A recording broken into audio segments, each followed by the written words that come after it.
헬로 시니어 가족 여러분, 혹시 건강을 위해 아침에 일어나자마자 소금물을 마신다고 하면 주변 사람들의 반응은 어떨까요? 아마 대부분 정신 나갔나 라고 할 겁니다. 의사들도 절대 안 된다, 혈압 오른다, 신장 망가진다며 말릴 거예요. 그런데 저는 이 금기를 30년 넘게 깨뜨리며 살아왔습니다. 여러분, 왜 저염식을 하면 안 될까요? 왜 심장에는 암이 생기지 않을까요? 왜 병원에서 맞는 링거에 소금이 있을까요? 왜 태아가 있는 양수의 염도가 0.9%일까요? 왜 우리 눈물과 피는 짠맛일까요? 이 질문들의 답이 바로 여러분이 지금까지 독이라고 생각했던 소금 속에 숨어 있습니다. 오늘 이 영상을 시작으로 여러분의 소금에 대한 모든 상식이 뒤바뀔 겁니다. 헬로 시니어 가족 여러분, 진실을 파헤쳐 보겠습니다. 이 방송이 여러분 인생의 터닝포인트가 되기를 진심으로 바라며 본격적으로 시작하기 전에 이 영상이 도움이 되신다면 구독과 좋아요 눌러주시고 주변에 걱정되는 가족이나 지인이 계시다면 꼭 이 내용을 전해주시기 바랍니다. 오늘은 소금에 대한 이야기 1탄입니다. 저는 31년 경력의 내과 전문의 한경수 박사입니다. 오늘은 이 소금물 한 잔이 하루 컨디션을 넘어 당신의 건강을 얼마나 바꿀 수 있는지 이야기해 보겠습니다. 밤에 잠든 사이 우리 몸은 호흡과 땀으로 수분을 잃고 아침엔 혈액이 살짝 농축되어 하루를 시작합니다. 또한 자는 도중 청소된 세포 속 노폐물이 소금과 함께 소변으로 나가고 세포가 깨끗해져 비어있는 상태가 됩니다. 이때 미지근한 소금물 한 잔은 그냥 물만 마셨을 때와는 다른 변화가 일어납니다. 나트륨이 물을 끌어당겨 장에서 흡수를 돕고 체액의 균형을 맞추는 데 쓰이며 비어있는 세포 간 전해질을 다시 채우기 때문이죠. 그래서 많은 분들이 물만 마실 때보다 머리가 맑고 몸이 가벼워진다고 표현합니다. 소금은 맛을 내는 조미료가 아니라 생명의 근원입니다. 소금 즉 염화나트륨은 인체에서 두 가지 핵심 역할을 합니다. 첫째, 염화나트륨의 염소는 위에서 염산으로 변해 소화액을 만듭니다.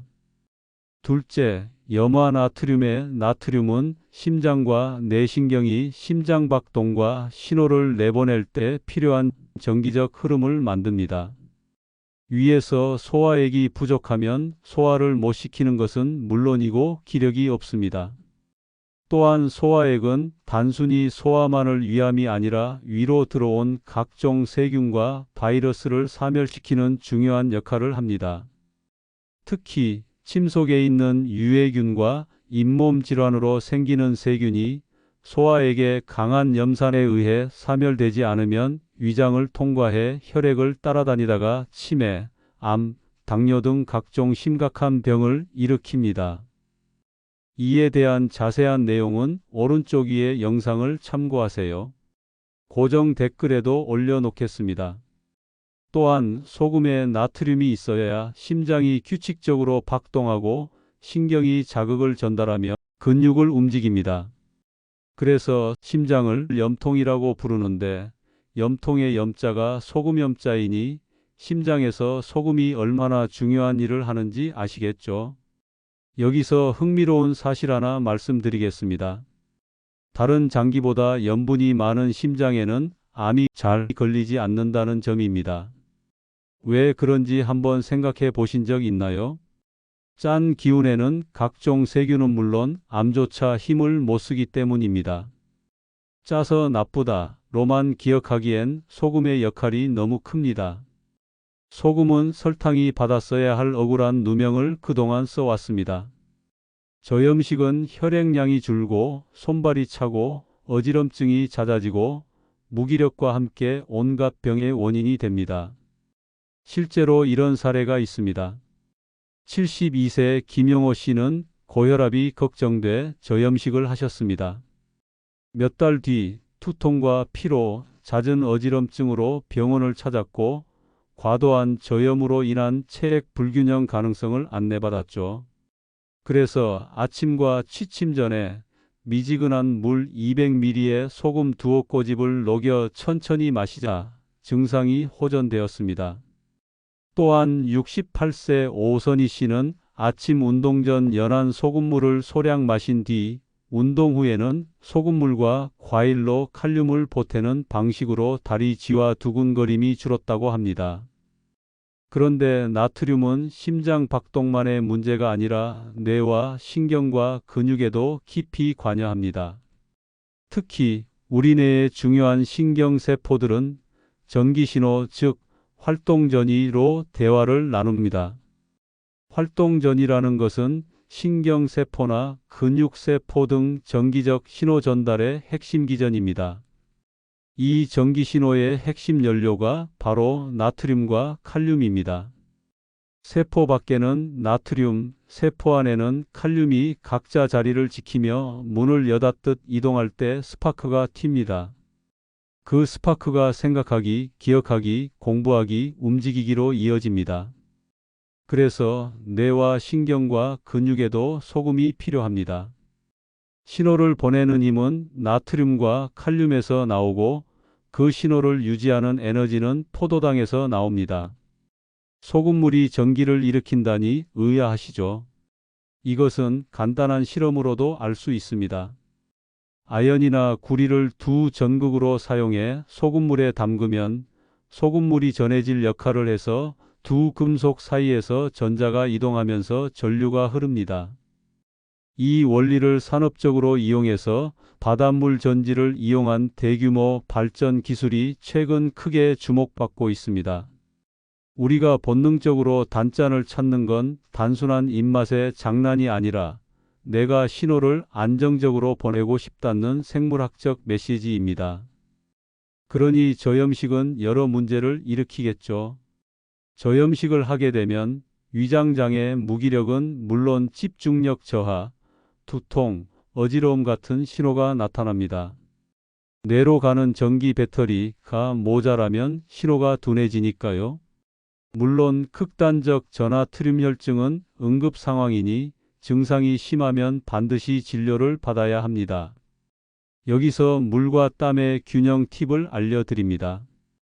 더위에 땀을 많이 흘리거나 혹은 운동 전후엔 맹물보단 물과 전의 질이 뇌와 몸의 컨디션을 지키는 데 유리합니다.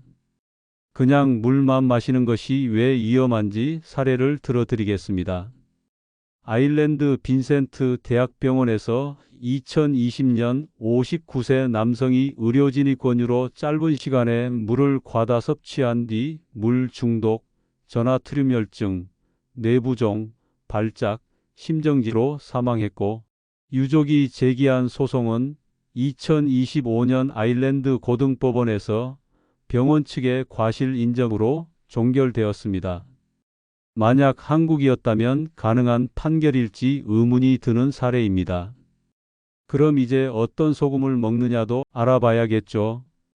우리가 섭취하는 소금 중 천일염은 순수 정제염에는 없는 각종 필수 미네랄이 풍부하지만 심각한 바다 오염으로 인해 중금속, 화학물질, 미세 플라스틱 등 인체에 유해한 성분이 많이 함유되어 있어 이것이 축적되면 오히려 건강을 악화시키게 되므로 높은 고열로 가열하여 유해물질을 날려보낸 죽염이나 용융소금을 권합니다. 요즘 히말라야 핑크솔트가 유행인데 설명드리자면 꽤 긴 얘기가 되기 때문에 결론만 말씀드리면 우리나라 천일염이 더 좋습니다. 소금에 대한 이야기 2탄은 나중에 따로 영상을 제작할 계획입니다. 만약 이런 비싼 소금이 경제적 부담이 되신다면 집에서 간단히 대체할 수 있는 방법이 있습니다. 헌 냄비에 국산 천일염을 센 불에 볶다 보면 숨쉬기가 힘들 정도의 독한 흰 연기가 나옵니다. 이 연기는 몸에 해로운 각종 물질이 열에 의해 기화돼서 날아가는 것이니 야외나 환풍시설이 잘 되는 곳에서 마스크를 끼고 작업하세요. 이 연기가 사라질 때까지 한참을 볶아서 그 소금을 쓰시면 됩니다. 지금은 제대로 만드는 죽염도 없다 보니 천일염을 볶아서 쓰시는 게 더 좋을지 모르겠습니다. 이 이야기는 다음 소금편에서 다루도록 하겠습니다. 나트륨은 심장만의 문제가 아니라 생각의 스위치, 배움의 스파크입니다. 소금을 무조건 악으로 몰면 안 됩니다. 그럼 어떻게 시작할까요? 아주 간단합니다. 아침과 밤에 양치 후 미지근한 물 200~300ml에 소금 두어 꼬집을 녹여서 마시는 겁니다. 취침 1시간 전에 소금물을 드신 후 취침 직전 화장실을 다녀와서 주무시면 취침 도중 소변 때문에 깨는 일이 없기 때문에 숙면을 취할 수 있습니다. 여러분이 깊게 잠들어 있는 동안 소금이 뇌의 글림프틱 시스템에 의해 하루 종일 쌓인 독성 노폐물을 씻어내고 특히 알츠하이머의 주범인 베타아밀로이드 단백질을 제거하는 역할을 합니다. 잠이 부족하면 청소부가 제대로 일하지 못해 뇌 속 쓰레기가 쌓이게 되고 이것이 곧 기억력 저하와 치매가 시작되는 원인이 됩니다. 치매에 대한 더 자세한 설명을 원하시면 오른쪽 위의 영상을 참고하십시오. 그런데 이 글림프틱 시스템이 잘 돌아가려면 적절한 염분 섭취와 숙면이 꼭 필요한데 숙면조차도 염분이 제대로 공급이 되어야만 가능합니다. 저나트륨 혈증 상태가 되면 신경 전달이 원활하지 않아 불안, 초조, 수면 장애로 이어질 수 있습니다. 이처럼 소금은 우리 몸에서 안 쓰이는 곳 없이 매우 중요한 역할을 합니다. 밤에 소금물을 마셨다면 아침에 일어나서 가장 먼저 할 일 또한 소금물 마시기입니다. 밤새 노폐물과 함께 빠져나간 세포의 미네랄과 전해질을 소금으로 보충해야 몸이 비로소 깨어납니다. 아침 소금물은 아침대로, 밤 소금물은 밤대로 우리 몸에 매우 중요한 습관입니다. 여기서 중요한 안전 수칙도 알려드리겠습니다. 신장 질환이나 의학적으로 염분 제한이 필요한 분은 반드시 일반인의 양보다 더 적게, 더 천천히 몸의 신호를 보며 진행하세요. 소금물 농도를 낮게 해서 복용한 후 다음날 몸이 부어 있으면 전날 먹은 소금의 양을 반으로 줄여서 몸이 안 부으면 거기서부터 농도를 아주 조금씩 늘려 적응을 시켜야 몸에 무리가 없습니다. 신장질환과 소금에 대한 더 자세한 사항은 오른쪽 위에 영상을 보시면 됩니다. 그런데 요즘 건강을 지키겠다며 저염식을 하는 분들이 많습니다. 저염식은 앞서 설명했지만 좀 더 설명이 필요한 부분입니다. 저염식을 하게 되면 혈액 속 농도가 맞지 않아 세포에 필요한 물이 빠져나가고 결과적으로 혈액량이 줄어듭니다.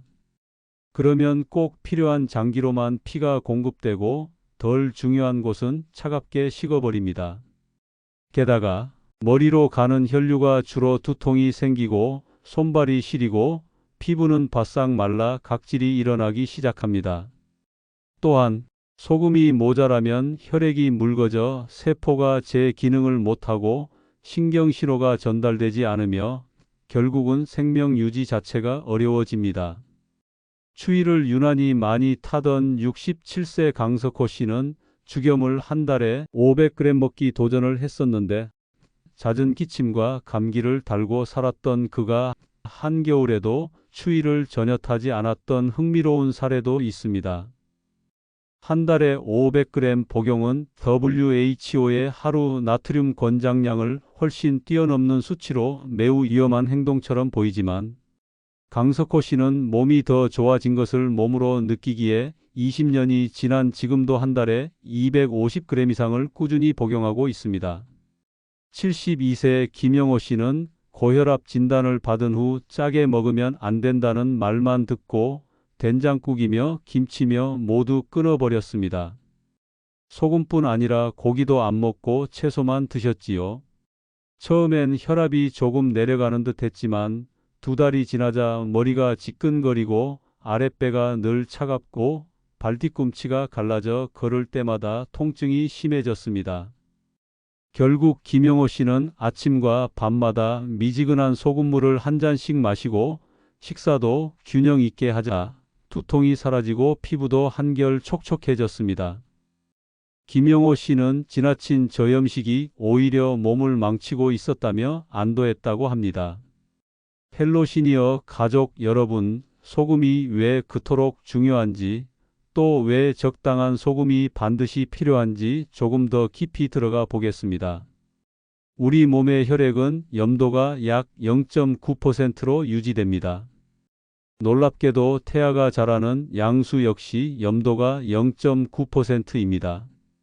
아기가 엄마 뱃속에서 자라날 때 양수라는 바닷물 같은 환경에서 살아가는 셈이죠. 생명이 태어나는 첫 순간부터 소금물 속에서 자란다는 사실은 소금이 곧 생명의 근원이라는 걸 보여줍니다. 병원에서 수액을 맞을 때 쓰는 링거액, 그 농도 또한 0.9% 식염수입니다. 세포가 살아 움직일 수 있는 최적의 조건이 바로 그 농도이기 때문입니다. 짜게 먹으면 고혈압 때문에 안 되는데 혈관에 직접 투여하는 소금은 괜찮다는 것은 대단한 모순입니다. 결국 소금은 의료업계가 숨기고 싶어하는 가장 큰 딜레마이자 금기어인 셈입니다. 반대로 짜게 먹었다고 해도 걱정할 필요는 없습니다. 우리 몸에는 신장이라는 뛰어난 조절 장치가 있기 때문입니다. 다만 앞서 안전수칙에도 말씀드렸듯이 신장 질환자는 염도를 낮춰 시작하시면 됩니다. 신장은 과한 나트륨을 소변으로 배설해 염도를 맞춰줍니다. 이때 소금이 그냥 나가는 게 아닙니다. 몸속에서 쓸모없는 노폐물, 독성 물질, 대사 찌꺼기들을 함께 묶어 배출합니다. 그래서 소변이 늘 짠맛을 띠는 것이고 땀과 눈물에도 짠맛이 스며 있는 것입니다. 소금이 몸의 청소부 역할을 하는 것이죠. 짜게 먹으면 목이 말라 물을 마시게 되므로 혈류량이 증가해서 일시적으로 혈압이 오를 수 있지만 싱겁게 먹으면 혈액의 양과 세포 활동이 떨어져 심각한 문제가 생깁니다. 결국 싱겁게 먹는 습관이야말로 몸을 망치는 지름길임을 명심하시기 바랍니다. 헬로 시니어 가족 여러분, 소금은 절대로 적이 아닙니다. 오히려 우리 몸이 살아가기 위해 꼭 필요한 최소한의 동반자입니다. 그러니 무조건 피할 것이 아니라 내 몸의 신호에 귀 기울이며 적당한 균형을 찾는 지혜가 필요합니다. 그런데 같은 땀인데도 어떤 땀은 몸을 가볍게 하고 어떤 땀은 오히려 지치고 불안하게 만듭니다. 그 차이는 어디서 오는 걸까요? 먼저 수동적 땀을 보겠습니다. 더위에 가만히 있어도 흘러내리는 땀, 이것은 체온이 올라가면서 몸이 장기를 보호하기 위해 긴급하게 내보내는 응급조치입니다. 그런데 이때는 전신순환이 함께 움직이지 않습니다. 단순히 피부에서만 수분이 증발하기 때문에 혈액 속 수분이 빠르게 줄어들고 혈액이 끈적끈적해집니다. 혈액의 점도가 높아지면 심장은 평소보다 훨씬 큰 힘으로 펌프질을 해야 하죠.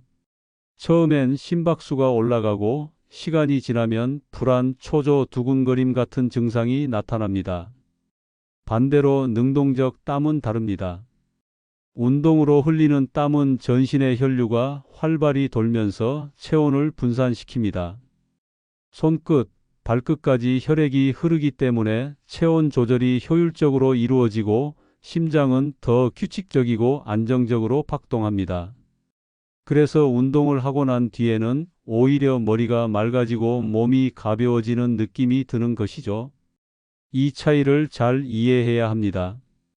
같은 땀이라도 내가 주도권을 가지고 움직이며 흘린 땀은 몸을 건강하게 만들지만 가만히 있으면서 흘린 땀은 오히려 심장을 지치게 만들고 불안과 초조를 불러옵니다. 땀과 수분 이야기를 하다 보니 자연스럽게 전해질 균형 이야기를 해야겠습니다. 우리가 흔히 말하는 대표적 전해질은 앞서 말씀드렸듯이 나트륨과 칼륨입니다. 이 두 가지는 전기 신호의 양극과 음극처럼 심장과 근육, 신경이 움직이게 하는 핵심 열쇠입니다. 그래서 땀을 많이 흘린 뒤에는 단순히 물만이 아니라 소금과 함께 채소나 과일 속 칼륨을 보충해야 하는 겁니다. 여기 또 한 분의 사례를 소개합니다. 74세 박정순 할머니는 평소 혈압이 높다는 말을 들은 뒤 앞서 말씀드린 김영호 씨처럼 소금은 무조건 나쁘다고 믿었습니다. 그래서 국은 국물조차 안 먹고 김치도 전혀 입에 대지 않았습니다. 그런데 이상하게도 혈압은 안정되지 않았고 오히려 두통과 어지럼증이 잦아졌습니다.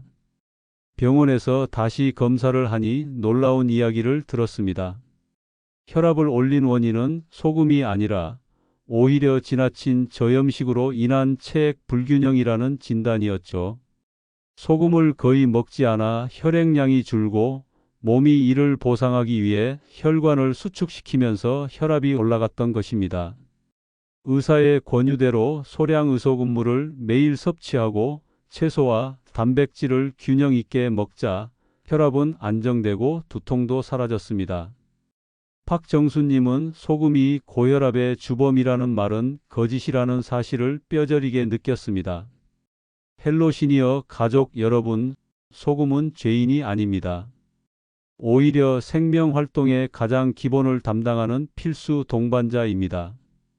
문제는 어떤 방식으로 먹느냐에 달려 있습니다. 음식을 간간하게 유지하고 땀을 흘렸을 때는 연한 소금물로 체액 균형을 맞추며 채소와 과일로 칼륨을 보충한다면 소금은 결코 고혈압의 주범이 아니라 오히려 건강을 지켜주는 수호자가 될 수 있습니다.